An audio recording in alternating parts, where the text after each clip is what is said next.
because we're creatures of habit, you don't see it. But it's all these like seemingly tiny things that build up until eventually like 10 years went by and you're like, what happened? If you're waiting until you get there to read this part of the Bible, then probably not in the best shape of your life. This is a short reading that I would recommend to everyone. It wasn't until after I left college that I started to really make time to look into the importance of all these different cultures and religions. So looking into Deuteronomy 6, it was 6:4 particularly is one of the basic teachings that was inspired by the Torah. It's normal in the Jewish religion. Every time they wake up and every time before they go to bed, they say these prayers, and they do it so that they never forget, because it's that important to them to have that constant connection with God. They affirm to themselves constantly that there is one God and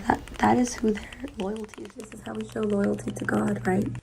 That was an intro in the Niv version, but I would like to transition now to the Tree of Life version because it's going to give us more specific instructions than Niv will. Deuteronomy 6, again, 6 verse 1. Now is the commandment, the statutes, and the ordinances that Adonai, your God, commanded to teach you to do in the land that you are crossing over to possess. My assumption is he's talking about America, because we traveled west, right? That's the assumption. We left Israel, traveled west, overseas, whatever. So that you might fear Adonai, your God. Adonai was the name that they used to give to the living God.